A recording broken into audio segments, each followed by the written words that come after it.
제1장 수화식, 단항식과 다항식에 관련한 개념 살펴보도록 하겠습니다. 먼저 단항식이라고 하는 게 어떤 거냐면 숫자나 문자나 아니면 숫자 또는 문자들의 곱으로 이루어진 식을 단항식이라고 합니다.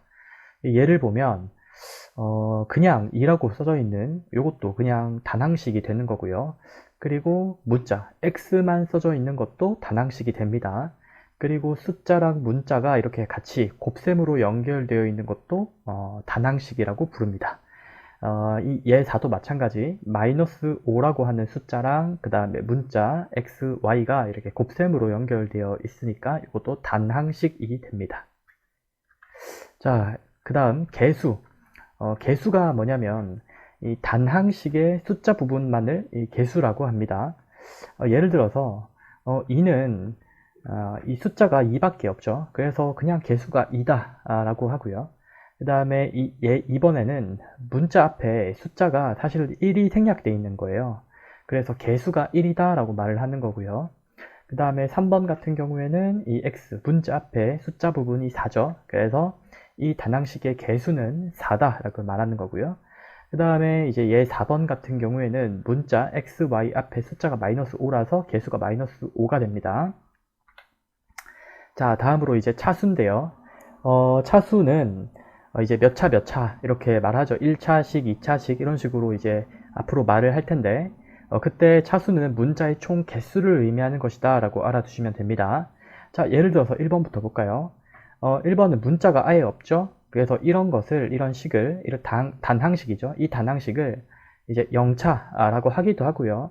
0차를 특별히 이제 상수항이라고 부르기도 합니다. 0차, 이 상수항. 문자가 하나도 없으니까 0차. 그 다음에 x는 문자가 한 개 있죠. 그래서 얘는 1차라고 말하는 거예요. 얘도 마찬가지.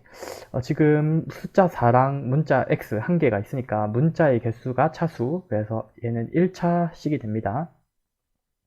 그 다음 얘 4번을 보면 문자의 총 개수가 지금 두 개죠.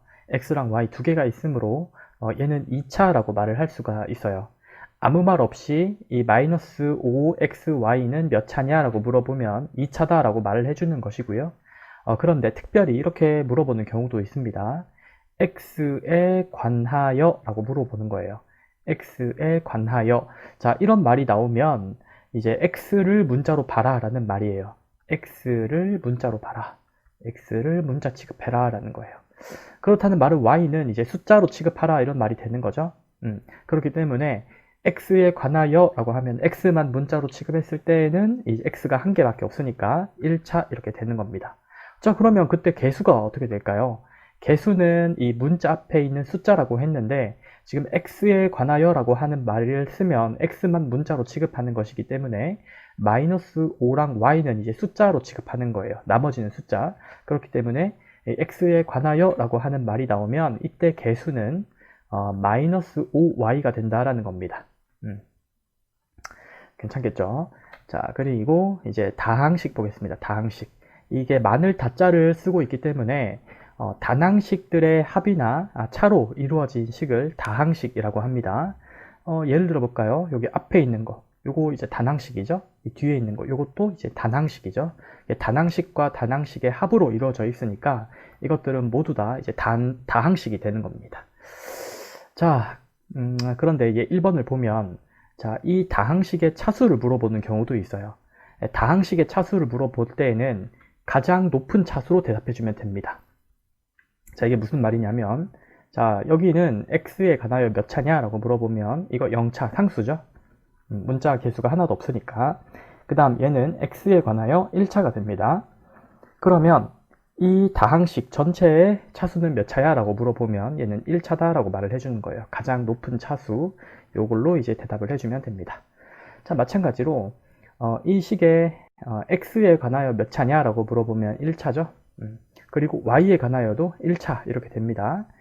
얘도 마찬가지로 이제 1차식이 된다라는 것을 알 수가 있네요. 그렇다면 여기에는 없지만 가령 예를 들어서 4x의 제곱, 아직 지수가 뭔지는 안 배웠으나 이 x의 제곱이라고 하는 것은 x가 두 개 있다라고 하는 걸 나타내는 거예요. 플러스 x, 뭐 플러스 3이라고 하는 요것도 다항식이죠. 세 개의 단항식이 덧셈으로 연결되어 있으니까 자, 이때는 얘는 몇 차야? 라고 물어보면 2차다 라고 말을 해주는 겁니다. 그래서 이 식은 2차식이라고 불리는 거예요. 자, 다음 동류항, 동자가 같을 동자고 이게 부류할 때 이제 같은 종류의 항이다 라고 하는 것을 이제 동류항이라고 합니다.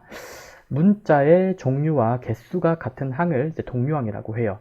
그러니까 숫자는 아무 상관이 없고 문자의 종류가 같아야 되고 개수가 같아야 돼요. 그러면 그런 항은 동류항이 되는 거예요. 자, 여기 보시면 x라고 하는 게 한 개 있고 종류도 x죠. 그리고 이 뒤쪽에 있는 항도 문자의 종류가 x고 개수도 한 개죠. 그러면 얘는 이제 동류항이 되는 겁니다. 3x와 마이너스 4x는 같은 종류의 항이다.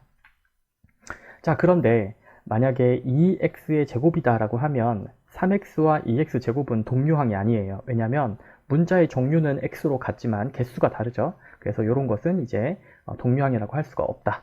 자, A 2번 보겠습니다. 이것도 문자의 종류가 x, y 두 개고 뒤쪽에도 x, y 두 개. 그래서 종류와 개수가 같으니까 2xy와 5xy는 동류항이 됩니다. 얘 3번도 마찬가지죠.